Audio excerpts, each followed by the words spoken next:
সিরাত কান্না ভেজা চোখে বলে, আমি কিছু বুঝতে পারছি না, কি করব, কোথায় গেলে স্বস্তি পাবো জানি না। দম বন্ধ হয়ে আসছে আমার। রনব এগিয়ে আসতে চায়, তার নিকট সিরাত হাত তুলে বাধা দেয়। পুনরায় বলতে শুরু করে, প্লিজ এগিয়ে আসবেন না। আপনার শরীরের ঘ্রাণ আমাকে সম্মোহিত করে, আপনার কথা আমাকে বাজেভাবে প্রভাবিত করে। জানেন, সেদিন আপনি বলেছিলেন আপনার অতীতের কথা। সেদিন এতটাই প্রভাবিত হয়েছি যে মনে মনে ঠিক করেই নিয়েছিলাম, ভাঙাচোরা মানুষটাকে আবারও জোড়া লাগাবো, সবসময় আগলে রাখবো। তাহলে এখন কেন কষ্ট দিচ্ছ? তোমার প্রতিটা কথা আমাকে ক্ষত বিক্ষত করে দিচ্ছে। সিরাত চোখ মুছে নতুন উন্মাদে বলে, এরপরে সেদিন রাতে যখন আপনার মুখে ওসব কথা শুনলাম, তখন বুঝে গেছিলাম আমি কেবল আপনার প্রয়োজন। আগেও জানতাম, তবে কখনোই উপলব্ধি করতে পারিনি। আপনি তো বলেন আমি ছোট, বুঝ কম। অন্তত আমার মনের শান্তির কথা ভেবে হলেও মিথ্যা বলতেন। কেন বললেন না? কেন আমার কথায় সাই দিয়ে সেদিন ওই কথা বললেন? রনকের চোখ লাল হয়ে উঠছে, চোখে জ্বালা পোড়া শুরু হয়েছে। এতটুকু একটা মেয়ে কত ভারী ভারী কথাই না বলছে, যে কথা তার হৃদয় ভেদ করে চলছে। মিথ্যা বলে কী লাভ? সত্যিটা তুমিও জানো, আমিও জানি। না তুমি আমাকে ভালোবাসতে পেরেছো, না আমি তোমাকে।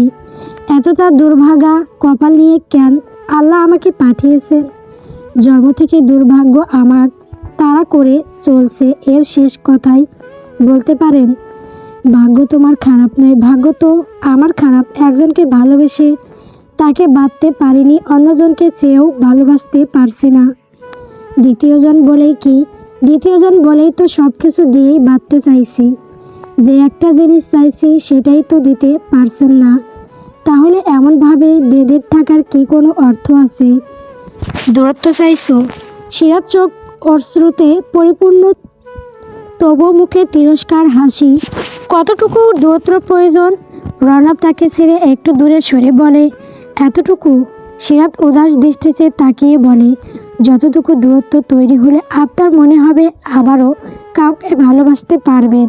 রনব তার চোখে চোখ রেখে বলে, যদি এমন অনুভূতি কখনো না তৈরি হয়, তাহলে সেখানেই আমরা ইতি টানব। এই দায়, প্রয়োজন আর বোঝাপড়ার সম্পর্কের। সিরাতের দিকে কাতর দৃষ্টি নিক্ষেপ করে বলে, আমরা তো ভালো ছিলাম পাখি, আমি তো ভালো নেই। আগাছার মতো আর বাঁচতে ইচ্ছে হয় না। একটা শক্তপোক্ত শিকড়ের খোঁজ করে চলছি। শিকড় না পেলে সরিয়ে নেব সেই গাছ থেকে। পরগাছা হয়ে থাকার যে বিচ্ছেদই সই। রনব এগিয়ে এসে সিরাতের চোয়াল চেপে ধরে ক্রোধ মিশ্রিত কণ্ঠে বলে, তাহলে আমাকে আর আমার ছেলেকে দাফন করে তবেই যাবে? এত মুখে এত শান্তি সহ্য হয় না তোর? কতটুকু দূরত্ব প্রয়োজন তোর জন্য? ওই বাড়ি ছেড়ে দূরে সরে বলে, এসবের যোগ্য না। আমার কথা না হয় বাদ দিলাম, নাই বলে তোকে পাগলের মতো ভালোবাসে। তৈরি হলে আপনার কথাটা বলার আগে ওর মুখটা একটু মনে পড়লো না তোর? এত স্বার্থপর কবে হলি? বলে, হ্যাঁ আমি স্বার্থপর, জন্ম থেকে স্বার্থপর হয় লোভী। তাহলে সেখানে নিজের সুখ চাওয়া দোষের কিছু নয়। দায় আপনি চাইছেন, আমিও চাইছি। প্রতিটা মানুষ শুধু আমাকে প্রয়োজন হিসাবেই ব্যবহার করে আসছে। প্রথমে আম্মু, সারা জীবনে কখনো ভালো করে কথাও বলেনি, এখন তার মেয়ের জন্য আমার সাথে কত ভালো কথা। সিরাতকে না জিজ্ঞেস করে এখন এক গ্লাস পানিও খায় না। আপনিও তো তেমনই করলেন। নিজের প্রয়োজনে, নিজের সুখের জন্য আমাকে আটকাতে চাইছেন। কেউই আমার দিকটা দেখলেন না, খালি নিজেরটাই বোঝেন। আর আমি দেখতে গেলেই স্বার্থপর। রনব নির্বাক হয়ে চেয়ে থাকে। ভালোবাসা কি এতই সোজা? তার হৃদয়ের মেয়েটার জন্য আলাদা জায়গা আছে, সেটা কি তা সে জানে না? ভালোবাসা নাকি কেবল মায়া, সে জানে না। তবে মেয়েটার উপস্থিতি তাকে স্বস্তি দেয়। ওই নিষ্পাপ মুখটা তার সারাদিনের ক্লান্তি দূর করে দেয়। এটা কি? যদি ভালোবাসা হয়েও থাকে, তবু সে কখনোই মুখে উচ্চারণ করতে পারবে না। দ্বিতীয়বার আর ধ্বংস হতে পারবে না সে। নিজেকে ধাতস্থ করে বলে, কি চাইছো তবে? সময় আর একটু শ্বাস নেওয়ার মতো দূরত্ব, এতটুকু অন্তত দেন। রনব দীর্ঘশ্বাস ছেড়ে চোখে চোখ রেখে ভাঙা কণ্ঠে বলে, যাও দিলাম তবে, কিন্তু ছেড়ে যাওয়ার কথা বলিস না পাখি। এবার ধ্বংস হয়ে যাব। আমার মাঝে আর শক্তি নেই উঠে দাঁড়ানোর। শিরা তো তার দিকে একইভাবে তাকিয়ে থাকে। সে জানে সে যা করছে, যা বলছে সেসব মিশুক পাগলামি ছাড়া কিছুই না। সে তো সব কিছু জেনে সম্পর্কে জড়িয়েছিল। এত সুখ, এত শান্তি, তবু সবসময় মনের মাঝে হারানোর ভয় লেগেই থাকে। কথাই আছে, জোয়ারে পূর্ণ নদীতে ভেসে যাওয়ার একটা মানুষ যখন এক টুকরো কাঠ পায় তবে সেটাই আগলে ধরে রাখতে চায়। তার অবস্থাও হয়েছে তেমন। সেদিনের পর কেটে গেছে বেশ কয়েকটা দিন। দুজন দুজনের থেকে দূরত্ব বজায় রেখেই চলছে আগের মতো। কথা হয় থেকেও একই বিছানায়, তবু কত শত মাইলের দূরত্ব। রনব তার কথা রাখছে, সেও দূরত্ব বাড়িয়েছে। খুব কাছে না হোক, পাশে তো আছে, এই তো অনেক। এয়ারপোর্টে ভিড়ের মাঝে অপেক্ষারত অবস্থায় আছে তালুকদার বাড়ির দুই পুরুষ। বহুদিন বাদে খুব কাছে কেউ আসছে তারই অপেক্ষায়। ঘণ্টাখানেকের মাথায় এয়ারপোর্টের বাইরে পা রাখে তালুকদার বাড়ির একমাত্র কন্যা নাজনীন নাহার। পাশেই তার এক হাত ধরে আছে তার মেয়ে নিশাত। নিশাতের অন্য হাত ধরা নাজনীনের স্বামী আশরাফ খান। তাদের দিকে হাসি মুখে এগিয়ে যায় ফিরোজ তালুকদার, নাজনীনের বাবা, আর নাহিয়ান তালুকদার।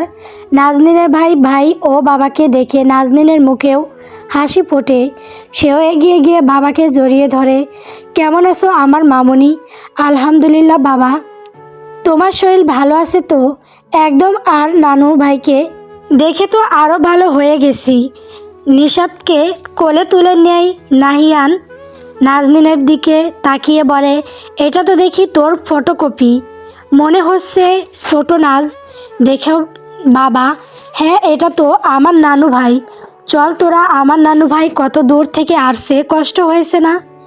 ফিরোজ সাহেব তার পরিবার নিয়ে বাড়ির দিকে রওনা করেন। তালুকদার বাড়িতে আজ যেন চাঁদের হাট বসেছে। নাজনীনের মা নাবিলা বেগম মেয়েকে বুকে জড়িয়ে কেঁদে দেন। নাজনীন মাকে সান্ত্বনা দিয়ে বলে, এমন করলে কিন্তু আবার চলে যাব। আমার না শোনা মা, কতদিন দেখি না তোরে। কিভাবে পারলি এত বছর দূরে থাকতে? এখন তো চলে এসেছি, এবার অনেক দিন থাকবো। ফুপি কেমন আছো? আশরাফ, আমি ভালো আছি আব্বা। তুমি ভালো আছো? আছি আলহামদুলিল্লাহ। আপনার শরীর ঠিক আছে? আলহামদুলিল্লাহ। তোমরা কিন্তু এবার অনেক দিন থাকবা। কতদিন পর দেখছি তোমাদের। আমার নানু কই? আব্বু আর ভাইয়াদের কাছে আছে।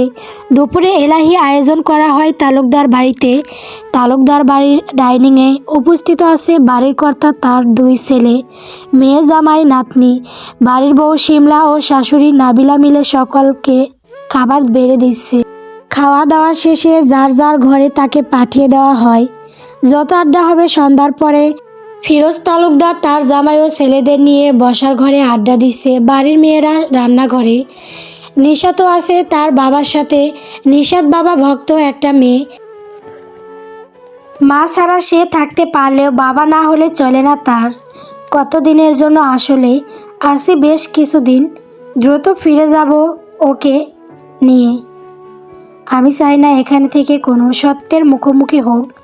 যা চাপা আছে তা চেপে রাখতে হলে ওকে ধরে রাখতেই হবে। কিন্তু আব্বু কখন যদি ওর সামনে চলে আসে তখন কিভাবে সামলাবে? বড় ছেলে ফারহান বলে, তখন এর বিষয় তখনই দেখা যাবে। তাদের কথার মাঝে সদর দরজা দিয়ে প্রবেশ করে বাড়ির বড় নাতি। তাকে দেখে সবাই চুপ হয়ে যায়। নিশাতকে দেখে এক প্রকার ঝাঁপিয়ে পড়ে, ছো মেরে তুলে নেয় কোলে। এ বুড়ি, কত বড় হয়ে গেছিস নিশাত? মুচড়ামুচড়ি শুরু করে। মুখটা কাঁদো কাঁদো হয়ে গেছে তার।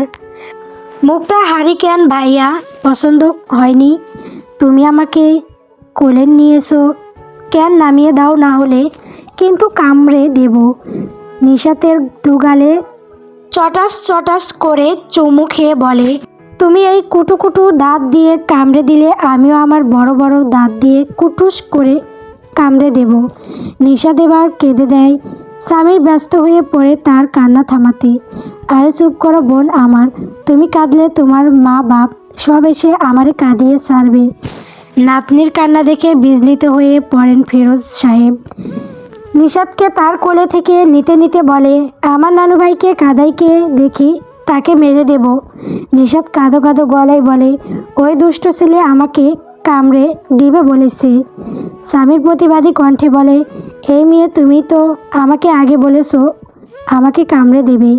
ফিরোজ সাহেব আদুরে গলায় বলে, তুমি সত্যি ভাইয়াকে এই কথা বলেছো? নিশাদ তার বিরুদ্ধে নালিশ শুনে মাথা নিচু করে নেয়। রাগ মিশ্রিত কণ্ঠে বলে, আমাকে কোলে নিয়েছে কেন? আমি তাই বলেছি। আবার নিলে আবার বলবো আম্মু ভাইয়া হয় না তোমার? এভাবে বলতে হয় না।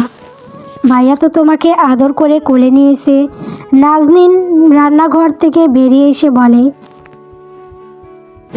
স্বামীর ফুপিকে দেখে এগিয়ে গিয়ে তাকে জড়িয়ে ধরে। নাজনীন ভাইপোকে জড়িয়ে ধরে। ছোট্ট থেকে ছেলেটাকে নিজের হাতে বড় করেছে। কতগুলো বছর সামনাসামনি দেখতে পায় না এই মুখটা। ফুপি এতদিন পর মনে পড়লো আমাদের কথা। স্বামীর মাথায় হাত বুলিয়ে নাজ বলে, সবসময়ই মনে পড়ে, কিন্তু আসতে পারি না। আসতে চাও না সেটাই বলো। কত মিস করি তোমাকে জানো তুমি? তোমার তো একটুও মনে পড়ে না আমার কথা। তা কল দিয়ে কেক কথা বলে ঘন্টার পর ঘন্টা। তোমার মেয়েটা এত পাজি, একটু কোলে নিয়েছি কেঁদে কেঁদে এক করে ফেলেছে। ওখানে একা একা থাকে তো তাই অপরিচিত কারো কোলে উঠতে চায় না। কদিন থাকলে দেখবি মিশে গেছে। এবার থেকে থেকে যাও, আর যেতে হবে না। দেখি কি করা যায়। দেখি না, আমি আঙ্কেলকে বলবো যেন এবার না নিয়ে যায়।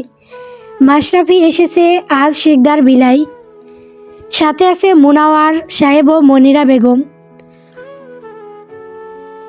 সোফায় সোজাসুজি বসে আছে শিকদার বাড়ির অন্য পুরুষেরা। তাদের মধ্যে টুকিটাকি কথাবার্তা হয়।